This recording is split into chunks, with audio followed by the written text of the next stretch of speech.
Oke, kita mulai. Assalamualaikum warahmatullahi wabarakatuh. Ya, Assalamualaikum. Alhamdulillah pada kesempatan ini pagi hari ini yang cerah, kita bisa bertemu ya untuk belajar bersama-sama, sharing ya, yang tadi sudah disampaikan oleh moderator ya Mbak Indah. Dalam hal ini kami diminta untuk apa ya ikut memeriahkan webinar di hari ini. Eh, Rekan-rekan semua, ini nanti kami sifatnya adalah sharing saja karena memang seperti yang disampaikan oleh Bapak Burhan yang ketuanya tadi bahwa eh, kasus-kasus terjadinya luka bakar itu saat ini semakin banyak ya, walaupun semakin zamannya semakin maju, semakin modern, tapi di berbagai tempat kalau kita lihat dari berita-berita itu banyak kejadian-kejadian eh, luka apa namanya kebakaran sehingga banyak menimbulkan korban-korban yang eh, apa namanya mengakibatkan terjadinya luka bakar.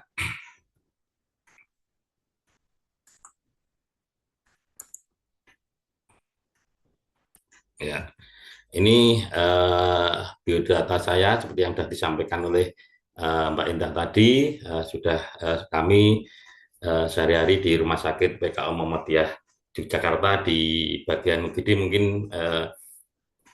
di sini peserta webinar mungkin ada yang dari Jogja, mungkin nanti sudah pernah ketemu. Nah, nanti ini kami bisa sharing di seperti ini. Saudara-saudara yang kami hormati, bahwa nanti kami akan menyampaikan materi tentang bagaimana melakukan initial assessment atau penilaian awal pada pasien atau korban yang mengalami luka bakar. Nah, kemudian nanti kalau sudah kita lakukan initial assessment atau penilaian awal, kemudian bagaimana kita nanti melakukan perawatan luka, ya tentunya perawatan luka yang di awal eh, kita lakukan. Jadi sangat akan menentukan apa namanya ya keberadaan atau eh, hasil dari eh, luka tersebut, di mana nanti kalau kita tidak melakukan tata laksana dengan baik dan benar di awal, nanti mesti akan berefek kurang baik. Rekan-rekan semua, bahwa luka bakar ya kita ketahui bersama bahwa dengan adanya luka bakar atau efek dari eh, terkena luka bakar itu akan mengalami atau mengakibatkan kerusakan atau kehilangan jaringan akibat kontak dengan eh, sumber ya sumber yang mengakibatkan luka bakar tersebut. Nah, itu kemudian akibat dari kerusakan atau kehilangan jaringan dengan tadi itu akan menghilangkan integritas kulit yang seharusnya uh, dengan kondisi baik bagus ya. Kemudian karena terpapar oleh uh, kontak dengan entah itu api, entah itu apa sumber panas yang lain, nah itu akan menjadikan integritas kulit itu akan rusak, dan akan tentunya bila uh, efek dari luka atau kerusakan itu lebih agak berat, itu akan menimbulkan efek secara sistemik sehingga akan harus dilakukan apa namanya penata laksanaan dengan baik. Kemudian dalam luka bakar itu nanti akan dinyatakan dalam derajat dan ditentukan oleh kedalaman luka. Nanti akan kita bahas di belakang. Di sini angka morbiditas dan mortalitas kasus yang tentang luka bakar itu tinggi ya.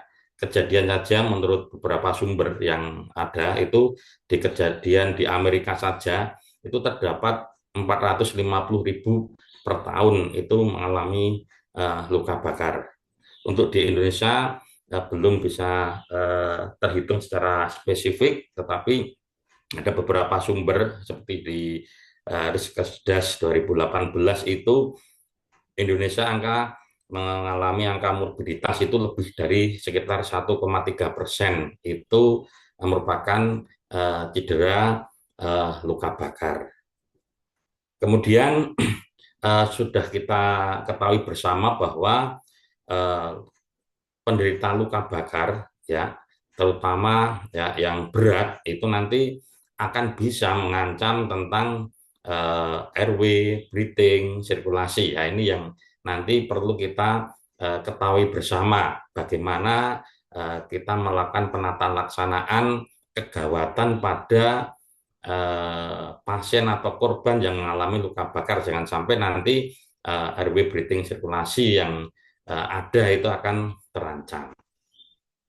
Nah, luka bakar yang terutama yang dalam dan luas itu memerlukan perawatan yang lebih intensif, sehingga nanti harapannya itu tidak akan menimbulkan efek sistemik atau mungkin efek apa ya, yang nantinya itu akan membuat suatu kecacatan yang istilahnya mengganggu korban tersebut.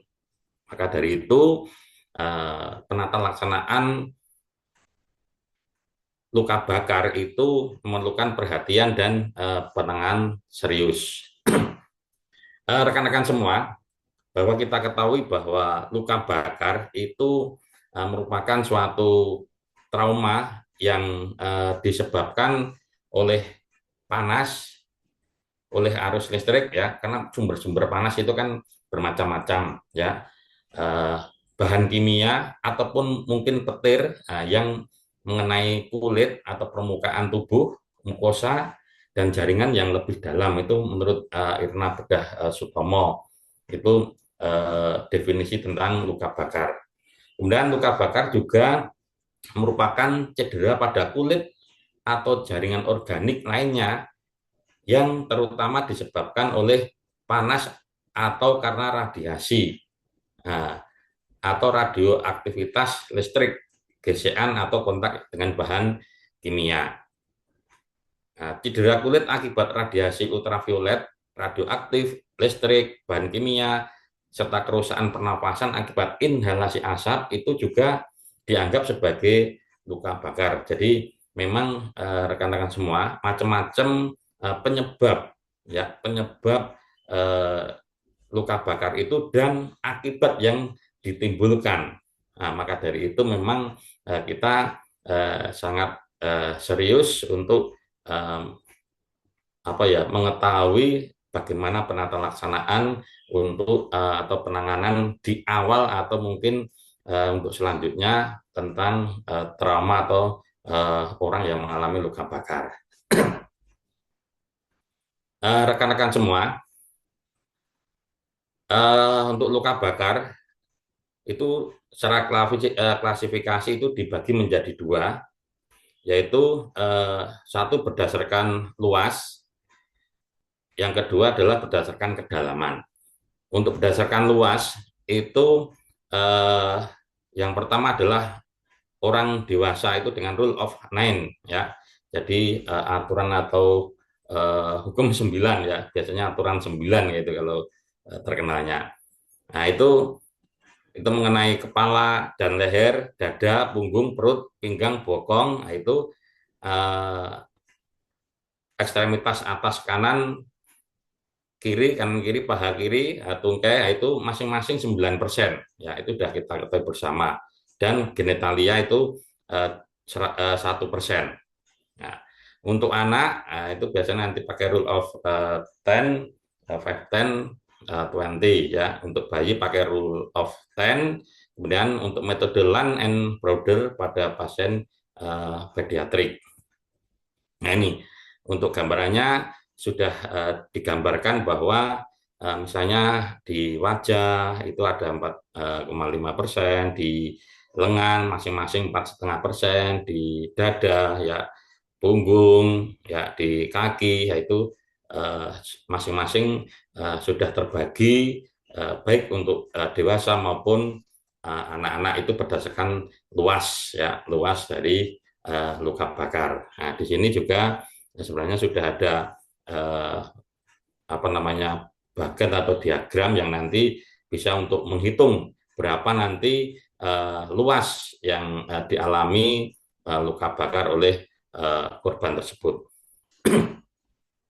Perlu kita ketahui rekan-rekan semua bahwa uh, kulit ya, karena memang kulit ini kan nanti yang terpapar pertama kali dengan adanya uh, apa namanya rangsangan, baik rangsangan itu panas maupun listrik ataupun apa. Nah, itu bahwa kulit itu terdiri dari berbagai lapisan ya, ada yang epidermis itu lapisan yang apa namanya ini luar, kemudian dermis, kemudian hipodermis atau superficial fasia ya, kemudian ada kelenjar apa itu rambut ya, nah, macam-macam ini. Nah, ini nanti yang kita pelajari bahwa seberapa nanti derajat atau seberapa luas nanti yang dialami oleh seseorang sehingga nanti akan menentukan bagaimana kita melakukan penata laksanaannya. Untuk kedalaman, ya yang kedua adalah kedalaman tadi luas. Untuk kedalaman ditentukan oleh tinggi suhu ya dan lama pajanan. Jadi berapa lama nanti terpapar oleh penyebab luka bakar tadi atau berapa suhu yang berapa tingkat panas yang nanti memapar atau yang membuat luka bakar tersebut apakah nanti masuk dalam derajat 1, derajat 2, derajat 3 atau derajat 4 ya, seperti itu.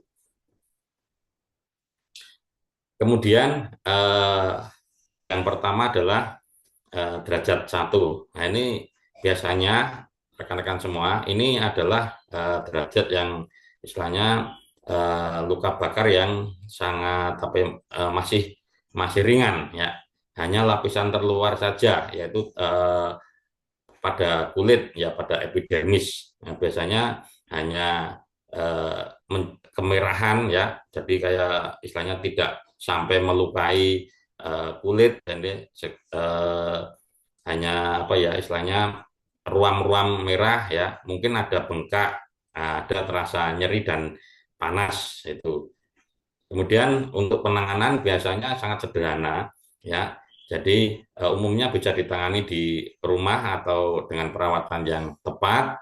Nah, itu nanti akan sembuh sekitar 5 sampai 7 hari. Jadi tidak harus istilahnya dilakukan perawatan sampai dirawat inap atau mungkin di ruang apa dirawat secara intensif, tidak. Jadi bisa dilakukan di rumah dengan awal misalnya dikompres dingin, kemudian dijaga bagaimana daerah permukaan tersebut jangan sampai istilahnya terkena sesuatu yang nanti akan memperparah keadaannya. Kemudian untuk derajat 2 itu lapisan yang terkena adalah lapisan epidermis ya, epidermis. Jadi dan bagian dermis, jadi ada dua lapisan ini agak dalam ya, agak dalam daripada derajat 1, yaitu sampai lapisan tengah kulit ya, dermis. Gejala yang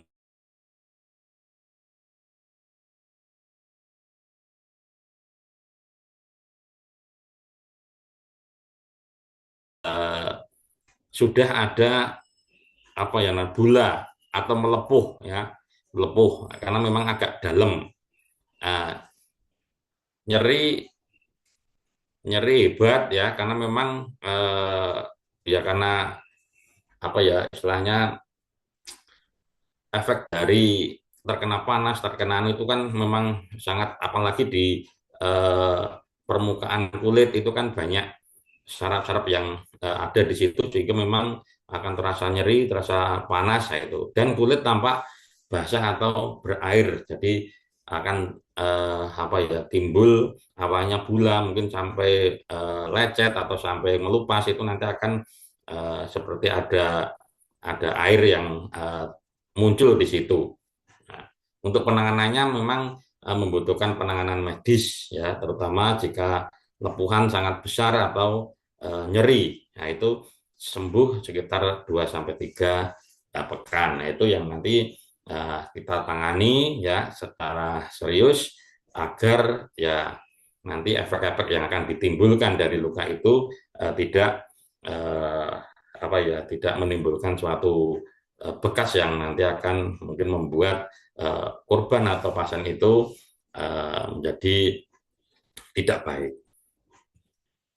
Nah, untuk derajat yang ketiga adalah ini sudah merusak seluruh lapisan kulit, ya, itu agak dalam, ya, baik epidermis dan dermis dan bisa mencapai jaringan di bawahnya. Jadi karena mungkin paparannya itu mungkin lama, mungkin saking panasnya itu sehingga eh, jaringan yang ada di bawahnya seperti bagian lemak subkutan atau itu terkena juga itu. Jadi biasanya akan terlihat seperti daging mateng ya, seperti kalau kita lihat saat kita mungkin bakar-bakaran apa itu nanti bisa bakar daging apa itu lah itu moodnya hitam-hitam abu-abu itu seperti matang itu.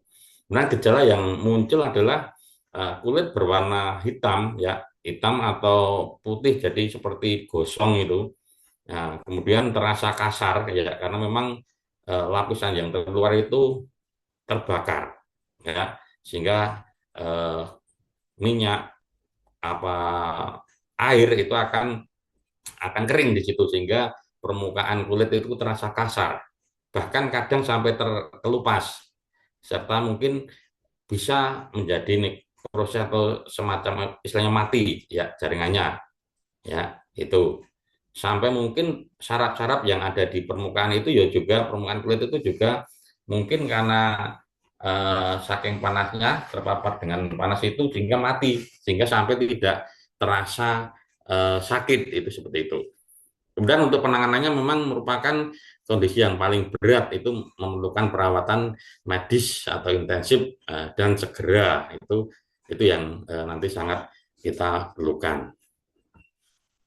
Nah, rekan-rekan semua bahwa kita ketahui luka bakar itu banyak penyebabnya yaitu eh, luka yang disebabkan oleh panas ya benda panas itu bisa seperti api ya ya api kemudian sinar matahari ya kita ketahui bahwa sinar matahari itu di waktu siang waktu-waktu tertentu ya itu misalnya kita di tempat-tempat terbuka sehingga langsung terkena sinar matahari itu kan kita tampak gosong nah itu juga bisa kemudian selain karena panas itu juga karena kimia ya bahan kimia ya karena mungkin saking asamnya atau mungkin saking basahnya itu akan merusak kulit atau struktur tubuh bagian tubuh di permukaan kita juga bisa eh, luka akibat elektrik ya elektrik mungkin listrik ya sengatan listrik ya karena mungkin saking tingginya atau itu kita setrum itu bisa juga menyebabkan luka ya luka akibat elektrik yang keempat bisa karena radiasi ya sinar radiasi yaitu yang disebabkan oleh uh, sinar radiasi mungkin yang dari alat-alat khusus yang bisa menimbulkan radiasi ataupun mungkin dari semacam radiasi dari mungkin sinar matahari makanya kita sering diminta untuk melindungi ya bagian tubuh kita agar tidak kena radiasi. Rekan-rekan semua bahwa untuk pembuluh kapiler yang rusak uh, yang disebabkan oleh luka bakar tadi, nah itu akan mengakibatkan udem atau bengkak sehingga menyebabkan bula ya bula yang tentunya nanti bola tersebut akan membawa ada cairan ya, cairan elektrolit yang keluar di situ sehingga akan mengganggu eh, volume cairan yang ada di intravaskuler seperti itu. Nah, kemudian dengan adanya luka bakar yang akan mengakibatkan sel yang sel darah yang rusak itu bisa juga menyebabkan anemi ya. Itu kalau dalam waktu yang panjang. Kemudian untuk fase luka bakar itu dibagi menjadi beberapa, yaitu cedera inhalasi. Itu cedera yang dialami karena gangguan saluran nafas. Ya, itu tidak jarang pasien-pasien yang terutama karena api, kebakaran karena api ya. Nah, itu eh, kemudian terkena di bagian saluran pernapasan atas biasanya ya, di daerah muka itu akan mengakibatkan cedera atau inhalasi, atau mungkin gangguan mekanisme bernafas ya, karena eh, mungkin terkena di daerah dada atau mungkin di daerah mana itu yang nanti di tempat-tempat saluran napas itu ada. Yang ketiga adalah gangguan sirkulasi atau keseimbangan cairan atau elektrolit yang akan menimbulkan shock hipovolemik, karena memang kita ketahui bersama bahwa luka bakar yang apalagi yang sudah derajat atau berapa persen itu akan mempengaruhi cairan ya, keseimbangan cairan di dalam tubuh kita, karena mungkin ada perlukaan sehingga nanti ada penguapan atau yang lain akan menimbulkan kekurangan cairan atau mungkin terbuangnya cairan gangguan elektrolit tadi keluar, sehingga nanti kita butuh input cairan yang nanti kita masukkan. Rekan-rekan semua, inilah tata laksana penanganan luka bakar atau mungkin disebut initial assessment. Jadi bagaimana cara kita menilai ya, menilai korban atau seseorang yang mengalami luka bakar ya, luka bakar. Nah, itu tentunya di dalam kegawat daruratan itu kita tetap mengacu pada penata laksanaan kegawatan, yaitu apa? Ya, penata laksanaan tentang ABC ya. Nah, apapun kegawat daruratan itu penanganannya tetap melakukan ABC. A, ya, airway, B, breathing, C, sirkulasi. Nah, itu masuk ke dalam pemeriksaan primer ya, pemeriksaan primer. Nah, dalam pemeriksaan primer itu ya kita tetap berawal dari apa yang kita lakukan adalah jalan nafas. Kita cek untuk jalan nafas karena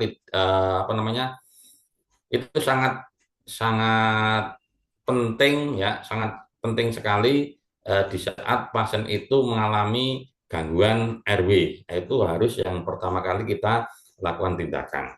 Nah, bagaimana cara kita untuk ngecek airway? Satu, tanyakan nama pasien ya, mungkin direspon ya, direspon.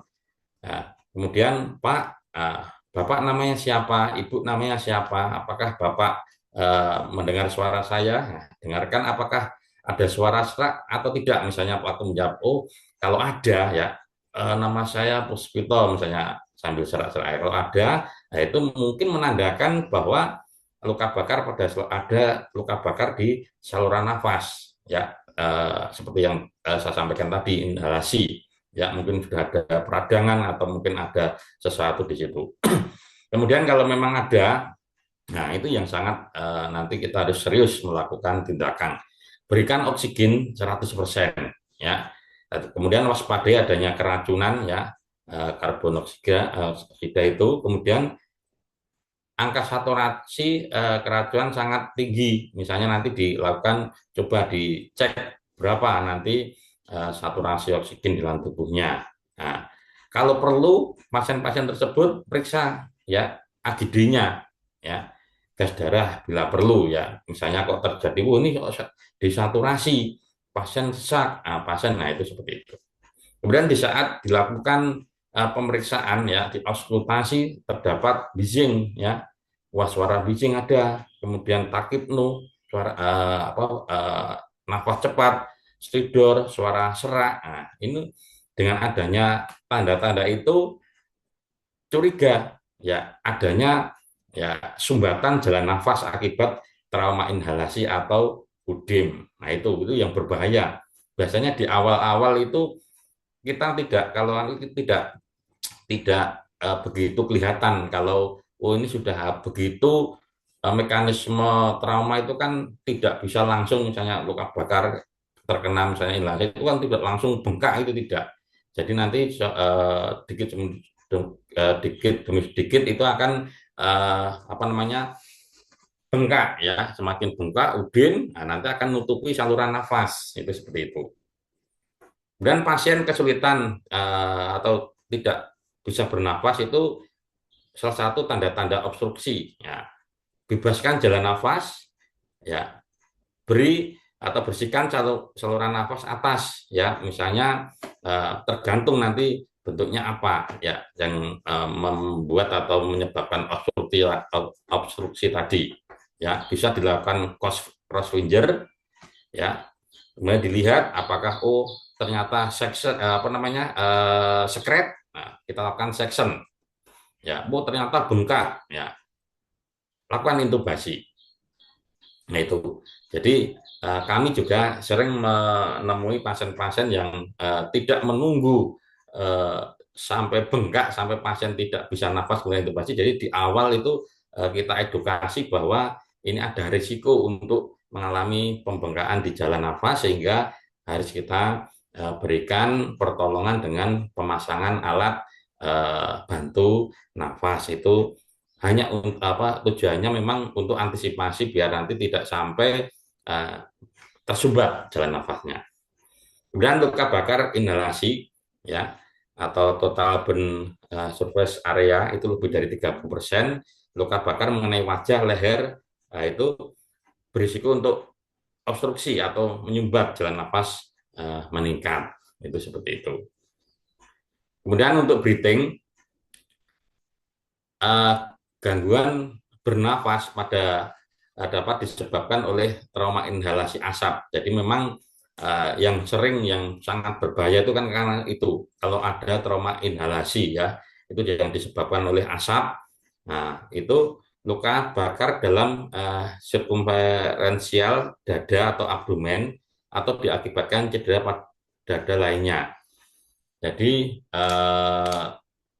hati-hati di saat pasien itu mengalami luka trauma inhalasi ya.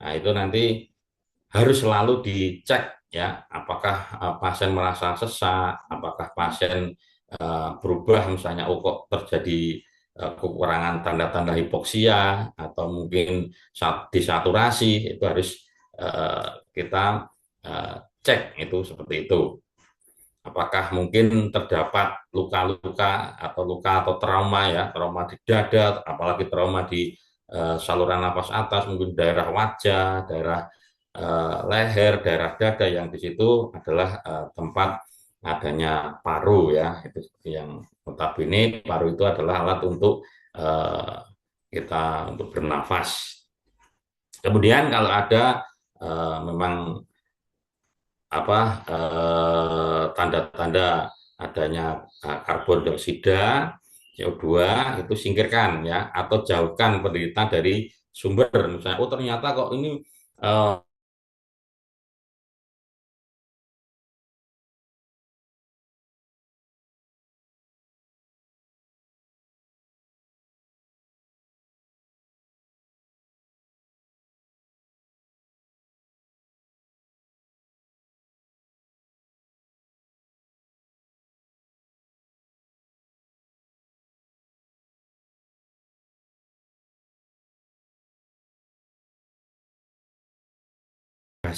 ya kemudian pembersihan jalan nafas bila perlu bronkoskopi untuk membersihkan sekret yang kental memang sangat perlu dilakukan seperti itu nah, atau mungkin pertimbangan eskarotomi setelah pasien distabilkan kalau pasien sudah ORW clear breathing mungkin bisa dibantu dengan mungkin oksigenasi atau apa. Nanti mungkin karena mungkin ada luka bakar di daerah dada yang mungkin nanti akan menyebabkan bengkak, kemudian akan mengeras, nanti akan eh, mengganggu tentang pernapasan atau perkembangan dada, mungkin akan dilakukan ekskarotomi itu tersebut. Kemudian setelah breathing kita lakukan eh, tentang sirkulasi, sirkulasi ini.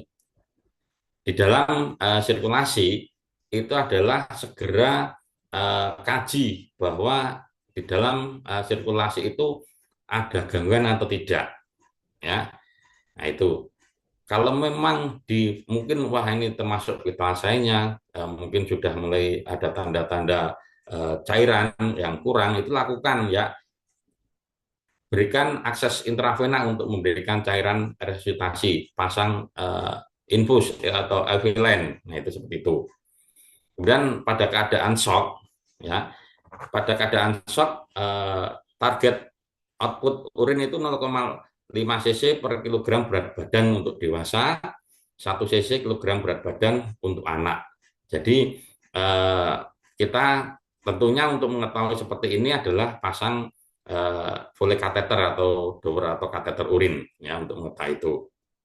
Kemudian pilihan yang pertama adalah infus kristaloid ya, pasang infus RL.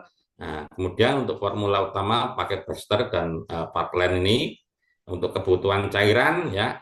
Nah, ini 4 cc per kilogram per persen luas area luka bakar. Nah, ini harus segera dilakukan. Nah, kemudian untuk setengah kebutuhan, jadi dari jumlah kebutuhan cairan tersebut untuk setengahnya kalau sudah dijumlah ya, itu akan diberikan selama 8 jam awal ya.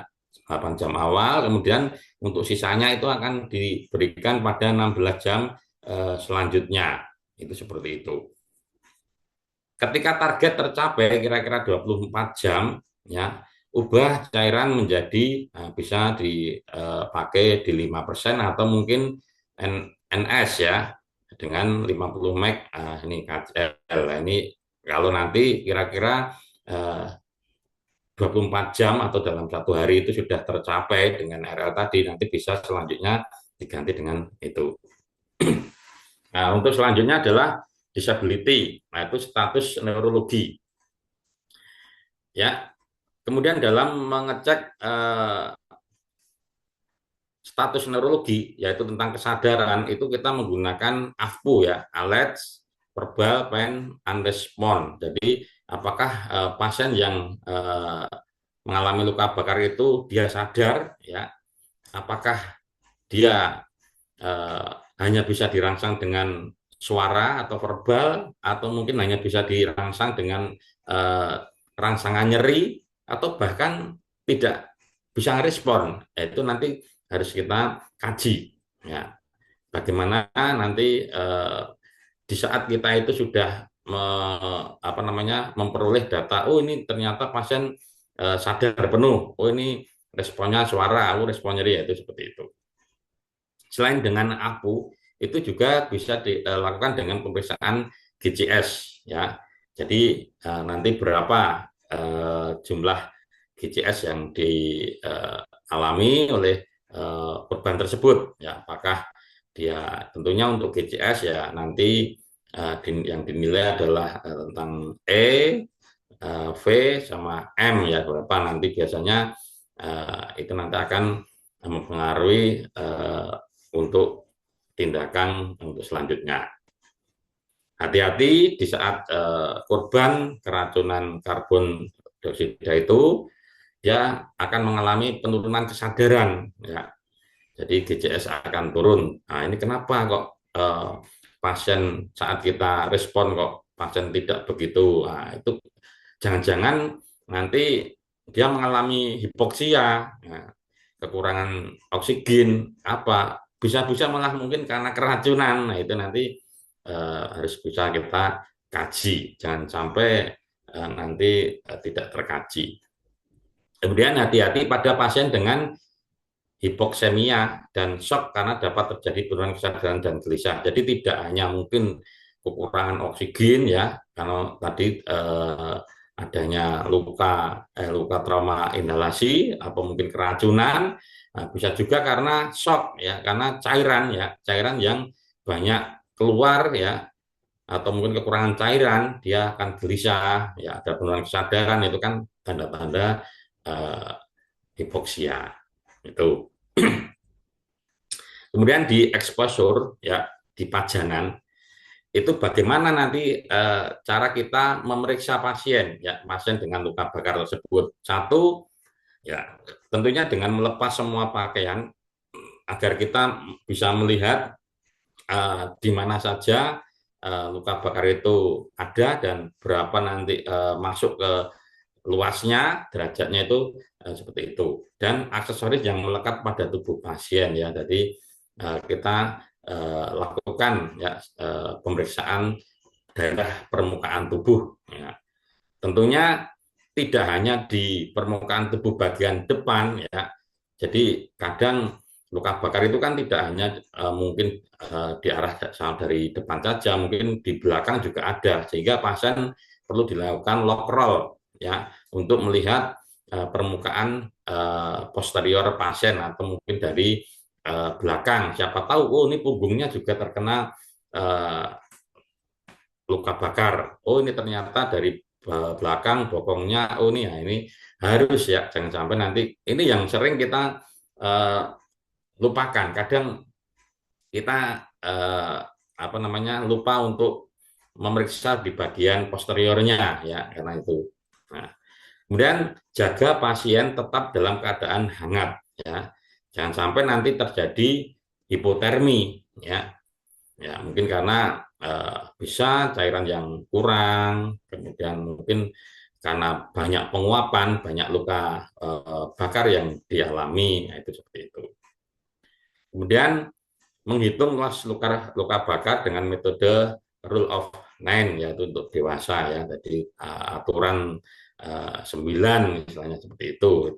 Kemudian mengetahui derajat kedalaman luka bakar itu masuk ke dalam derajat 1, 2, nah, itu nanti di situ ya, di saat pemeriksaan exposure ya, itu kita akan sekalian untuk menentukan ya bahwa ini masuk ke dalam luas luka bakarnya itu berapa persen, kemudian ini masuk ke dalam derajat yang keberapa, itu di situ. Kemudian sebenarnya untuk primary survey itu tidak cuma sampai E saja, nanti ada F ya, boleh kateter. Jadi pasien-pasien yang mengalami luka bakar yang sedang berat itu sebaiknya untuk tadi mengetahui apakah keseimbangan cairan itu terpenuhi atau belum, itu kan perlu dipasang polikateter. Nah, itu seperti itu. Kemudian selanjutnya ini di antara primary survey atau pemeriksaan primer dan pemeriksaan sekunder itu terdapat ini resusitasi cairan, ada FAT ini, FATT ya, fluid, analgesik, ya, tes, tubes ya. Nah, itu jadi resusitasi cairan, kemudian manajemennya mesti pasien-pasien yang mengalami luka bakar itu mesti merasakan sangat nyeri, jadi nanti butuh kita berkolaborasi dengan medis, dokter dalam ini untuk apa namanya memberikan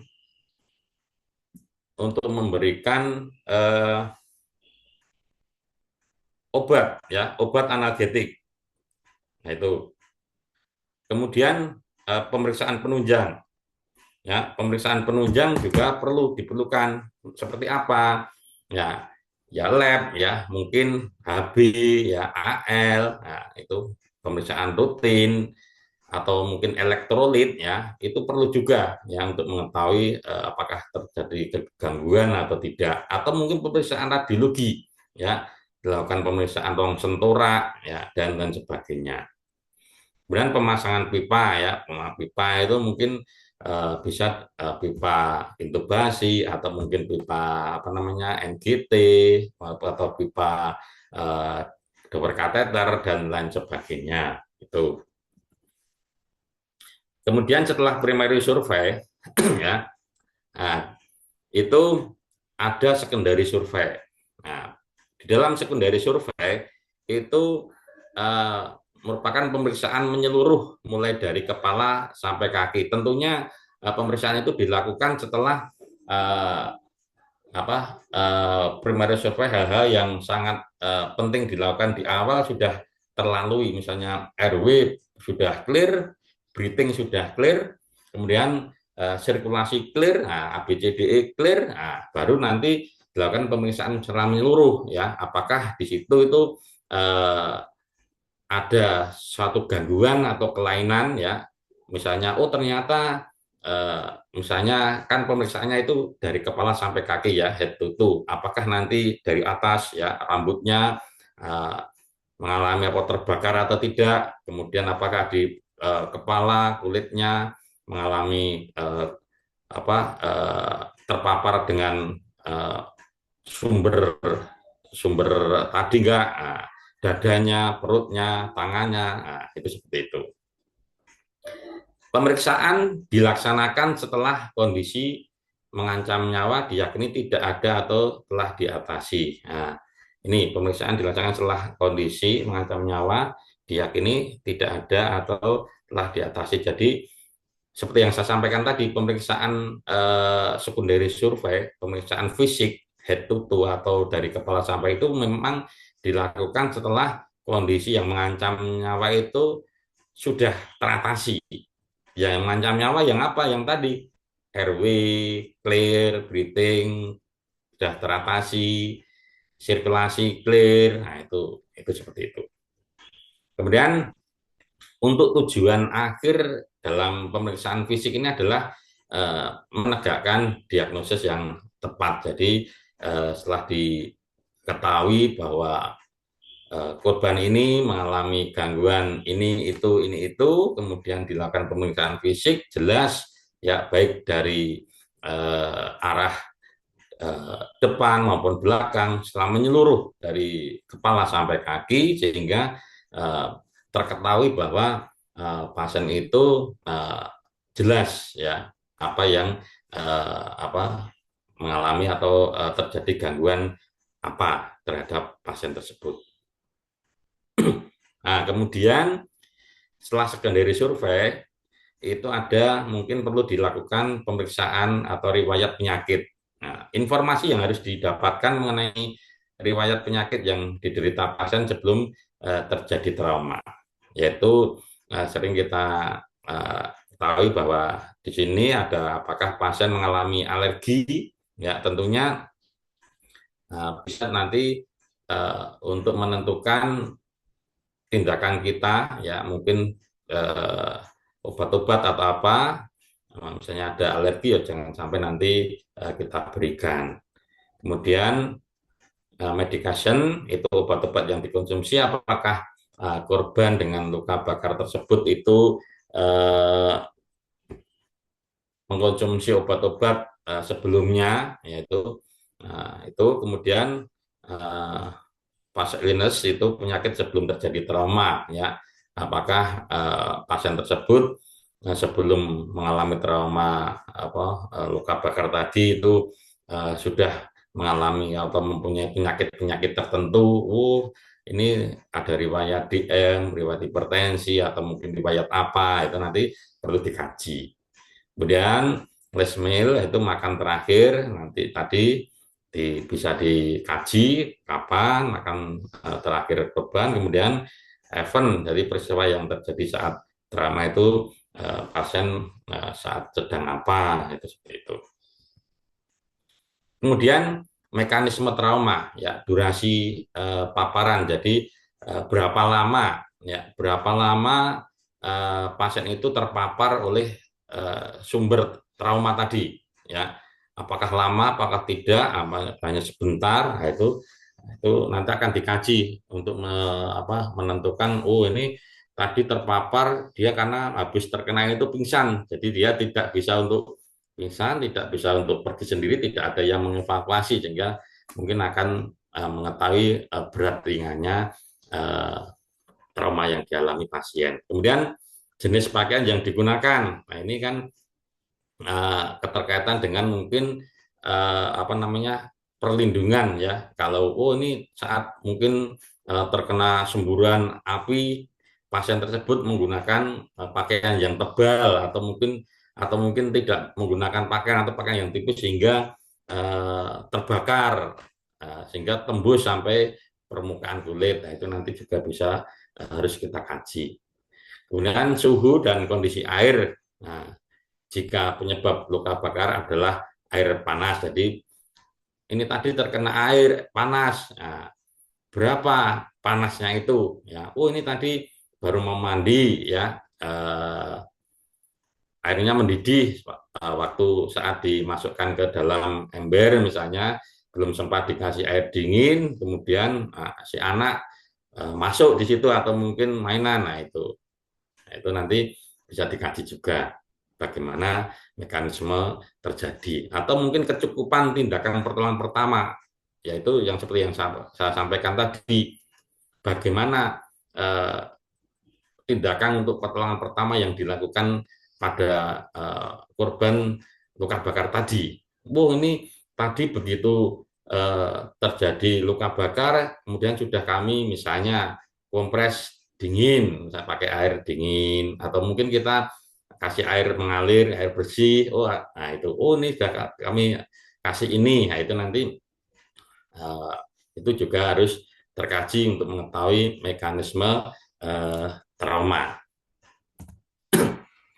Nah, ini kita sampaikan juga bahwa eskarotomi ini adalah tindakan insisi yang seperti yang saya sampaikan di depan tadi, yaitu tindakan insisi eskar yang melingkari dada atau ekstremitas. Ya, jadi biasanya bagian-bagian tubuh yang terkena paparan panas itu dia akan melakukan pembengkakan, ya, pembengkakan, pengerasan, sehingga pada waktu pasien ini bernafas dia akan terasa sesak karena memang rongga yang harusnya jaringan itu bisa ngembang, ngempis, bisa apa, itu tidak bisa, kaku. Nah, itu harus dilakukan seperti itu. Atau bisa eskarotomi itu bisa mencegah gangguan breathing, jadi biar tetap bisa mengembang. Mencegah penekanan struktur penting pada ekstremitas. Jadi jangan sampai pembuluh darah atau saraf itu nanti akan tertekan ya, tertekan sehingga akan mengakibatkan fungsi-fungsinya itu tidak bisa berfungsi lagi. Itu.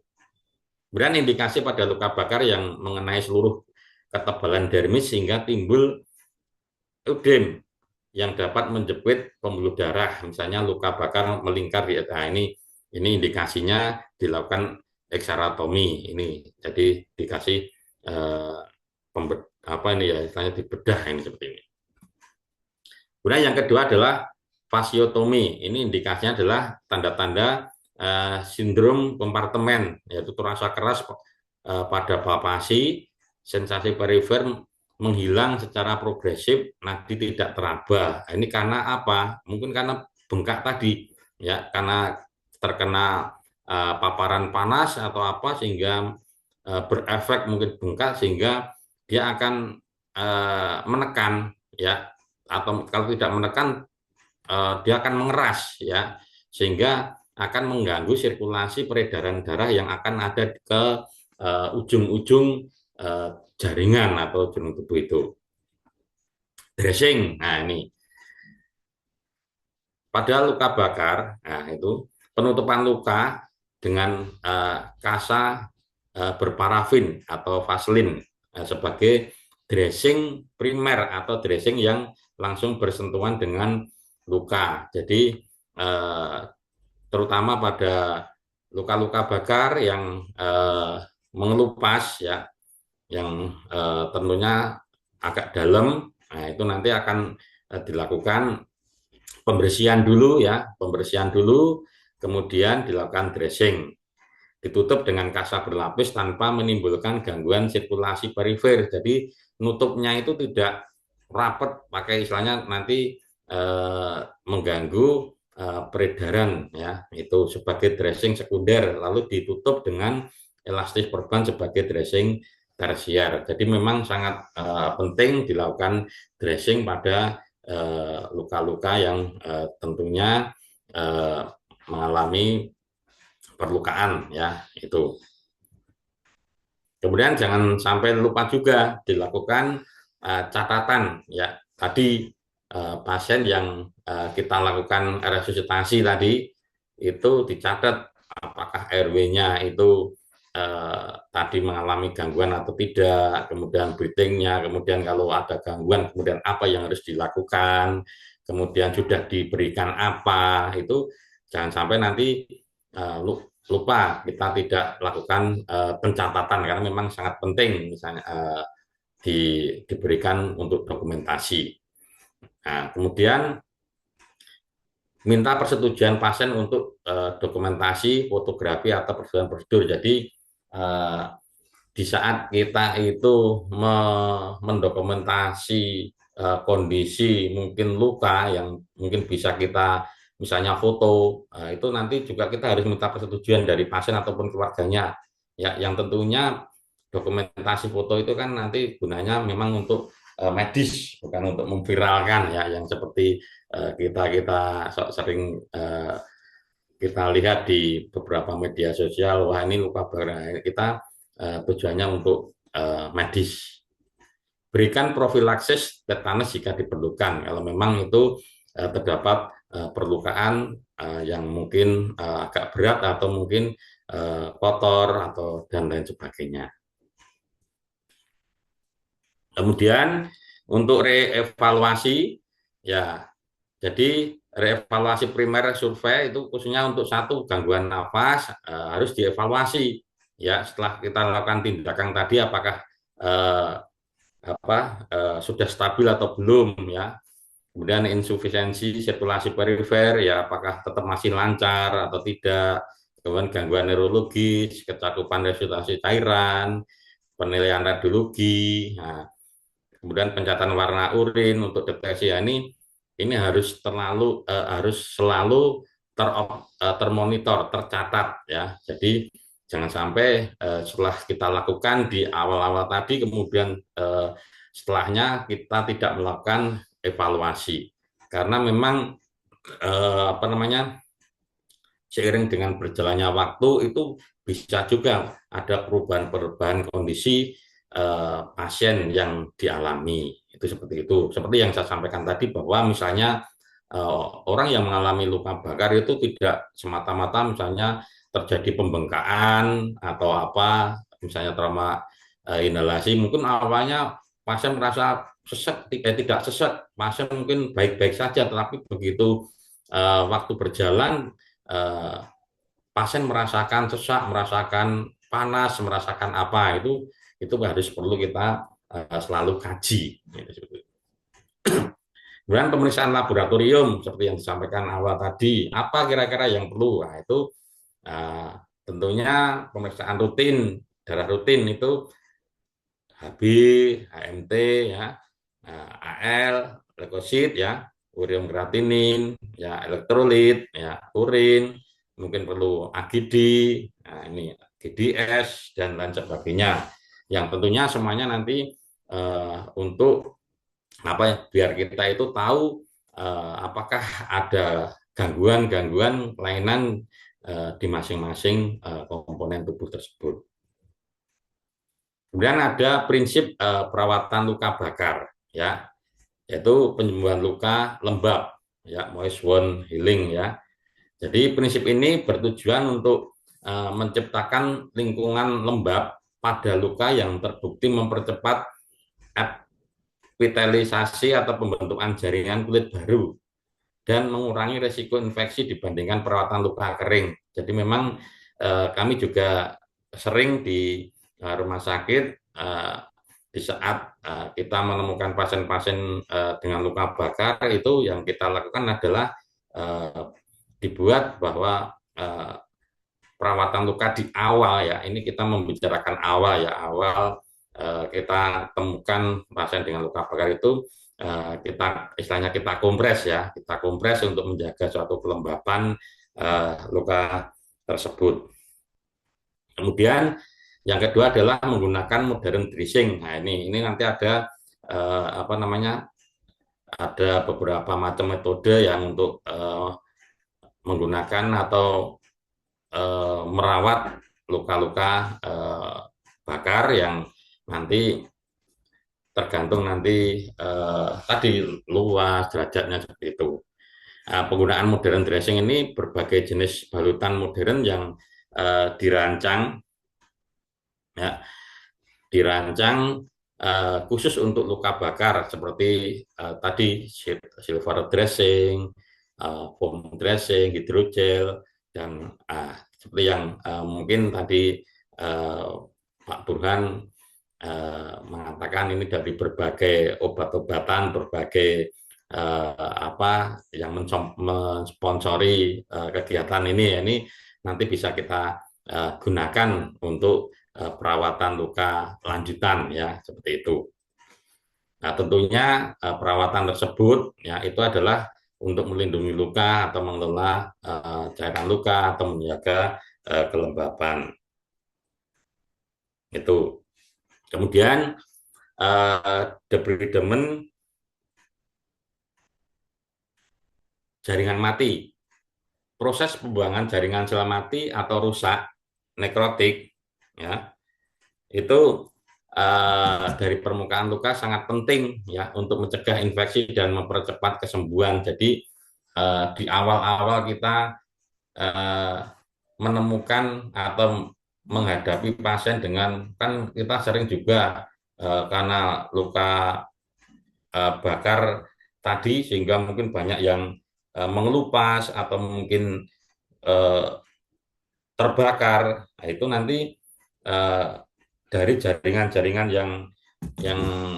yang lupas, yang mati, yang itu tetap harus kita bersihkan. Ya, kita buang, kita mungkin kita apa ya istilahnya, kita nekrotomi ya. Kita nekrotomi sehingga karena jaringan yang mati tadi, yang mungkin karena terbakar tadi, kalau kita pertahankan nanti akan malah membuat infeksi atau mungkin memperlambat penyembuhan, sehingga memang prinsip perawatan luka di awal tadi memang harus bersih ya, bersih, lembab, itu seperti itu.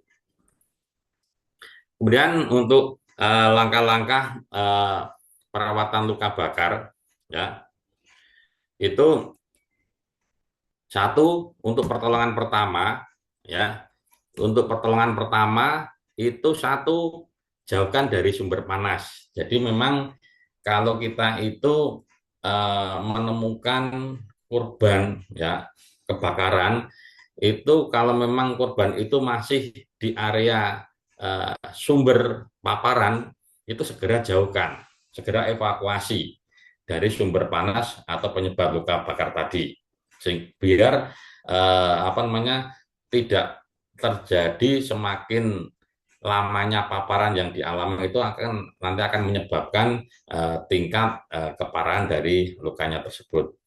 Kemudian dinginkan luka ya, dinginkan luka yaitu dengan alirkan air bersih yang mengalir ya, tapi bukan es batu, tapi air bersih saja yang mengalir, air yang biasa itu.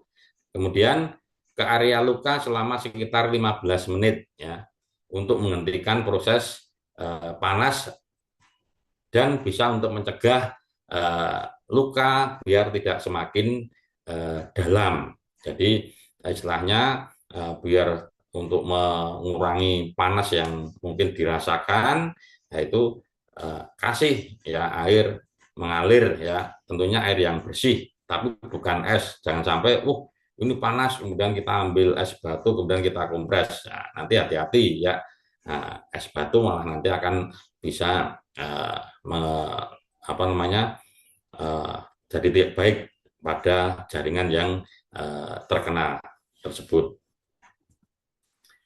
Kemudian lepaskan pakaian dan aksesoris. Nah, lepaskan pakaian yang menempel pada luka untuk mencegah panas tersimpan. Jadi kan kadang eh, apa namanya, orang yang mengalami luka bakar, misalnya kebakaran itu kan masih pakai baju, ya itu baju itu juga terkena ya, terbakar, apalagi dari bahan-bahan sintetik yang mungkin dia akan menyimpan panas yang lama, yang lebih, ya, itu akan sangat eh, mempengaruhi bagian tubuh yang tertempel tadi. Nah itu, jadi biar tidak eh, semakin panas atau mungkin memperdalam luka yang dialami. Kemudian lepaskan juga benda ketat seperti mungkin cincin ya sebelum area luka membengkak ya. Jadi kadang kita temukan pasien-pasien itu ya sudah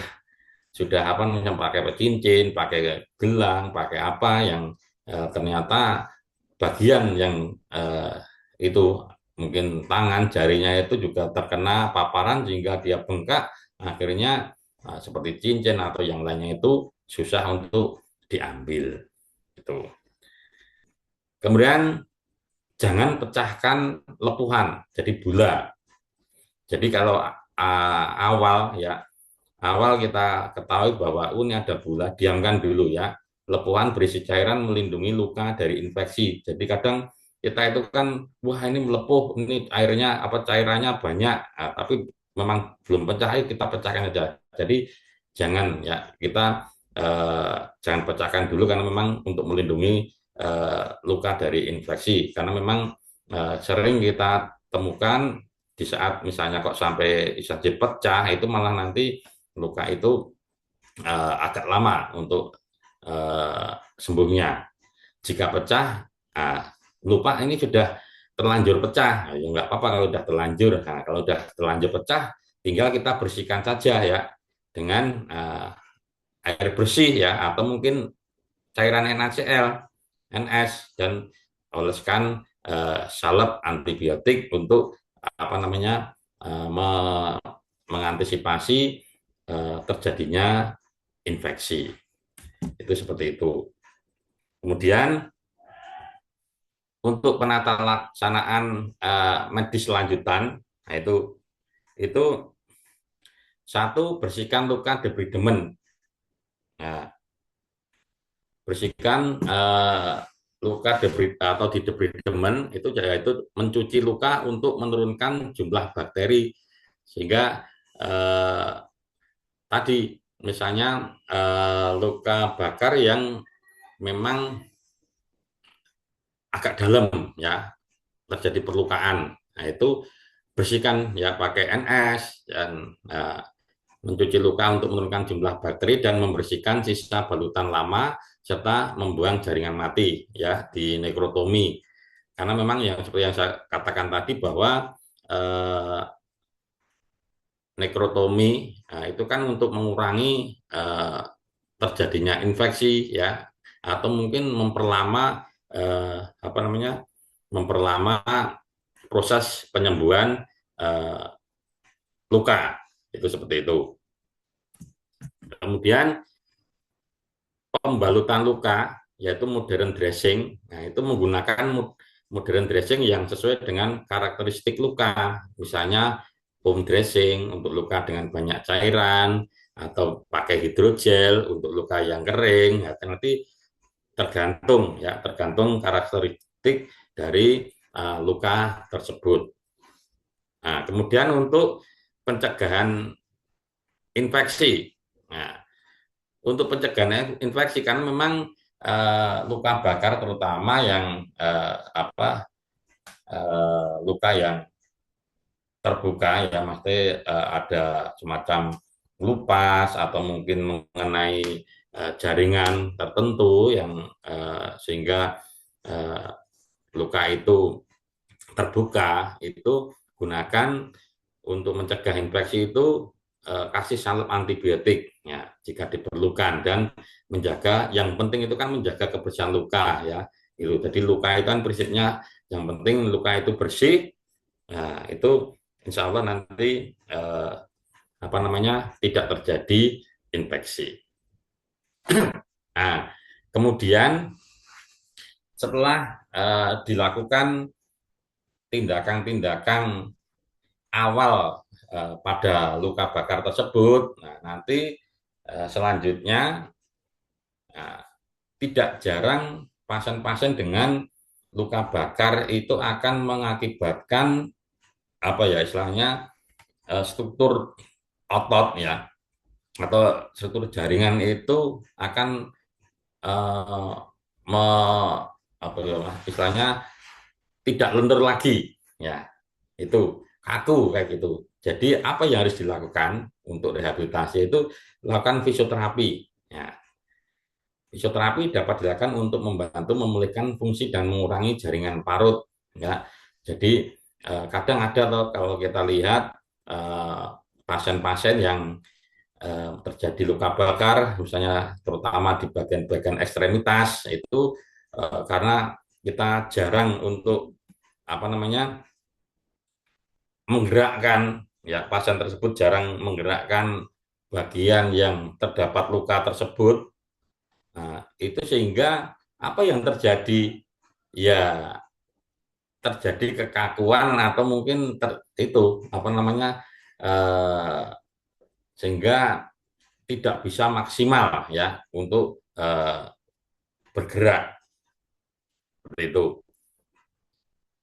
Nah, kemudian untuk pasien-pasien dengan luka bakar itu apa yang harus dihindari? Nah, ini. Yang pertama adalah bahan tradisional. Itu sering yang kita apa namanya temui ya di masyarakat itu setelah pasien datang ke puskesmas, ke rumah sakit itu wah, bagian-bagian yang terkena luka bakar itu sudah ditempeli berbagai macam ya, nah, berbagai macam bahan-bahan apa ya ini. Hindari mengoleskan misalnya mentega, minyak, pasta gigi, kadang putih telur. Nah, pada luka bakar karena apa? Karena bisa memperparah luka dan meningkatkan risiko infeksi ya. Nah ini Pak, ini kan bisa untuk misalnya biar tidak terjadi apa istilahnya sampai lepuh, biar untuk mengurangi demam, nah, tapi nanti efek sampingnya yang berbahaya, malah nanti akan menambah risiko infeksi sehingga proses penyembuhan luka itu akan lebih lama. Nah itu.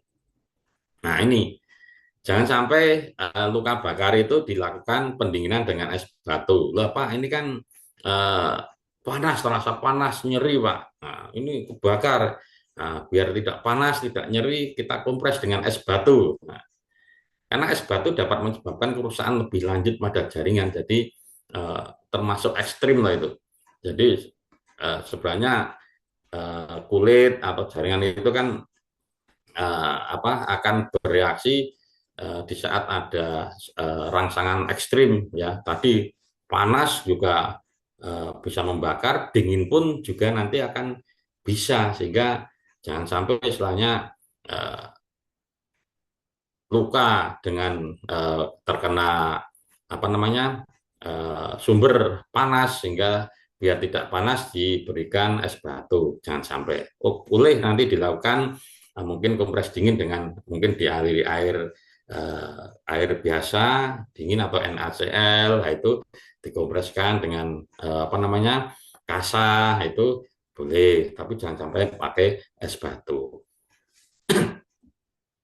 Nah, saudara-saudara, jadi untuk penata laksanaan luka bakar, nah ini bisa disimpulkan bahwa yang pertama adalah luka bakar merupakan suatu bentuk kerusakan atau kehilangan jaringan yang disebabkan kontak dengan sumber panas seperti api, ya, air panas, bahan kimia, ya, bisa listrik, bisa radiasi. Nah, itu luka bakar untuk penyebabnya. Jadi memang eh, hal-hal itu misalnya api, air panas itu banyak di sekitar kita dan sering kita temukan, ya.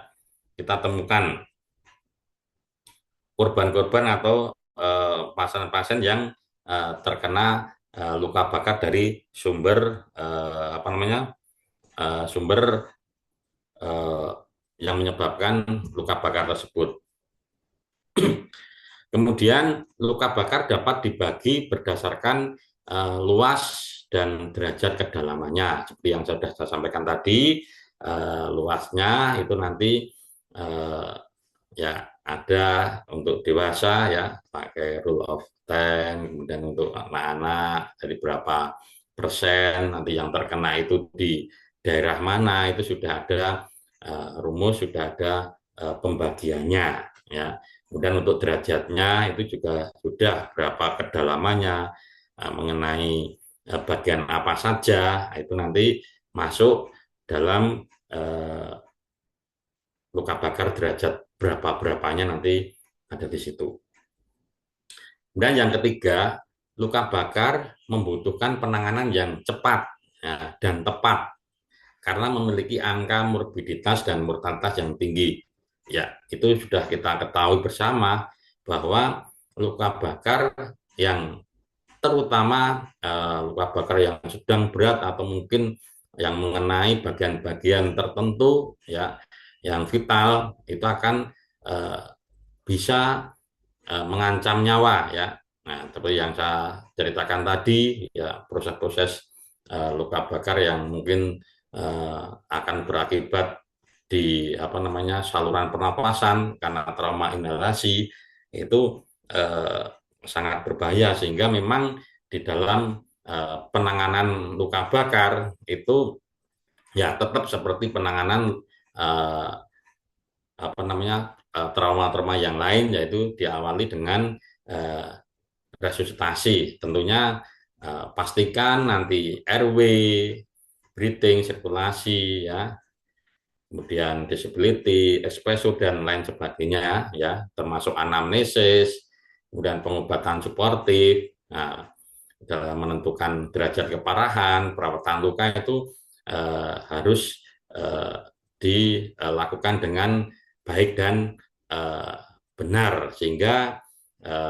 pasien-pasien dengan korban luka bakar itu bisa apa ya istilahnya bisa diatasi, bisa di apa ya diobati hasilnya dengan baik ya. Jangan sampai wah ini uh, luka bakar tapi mungkin ditangani dengan kurang baik sehingga mengakibatkan pasien-pasien tersebut uh, berakibat fatal. Nah, itu jangan sampai. Nah, ini kita ambil materi-materi tadi dari berbagai daftar pustaka ini. Nah, nanti mungkin teman-teman bisa bisa membaca-baca lagi untuk seperti itu.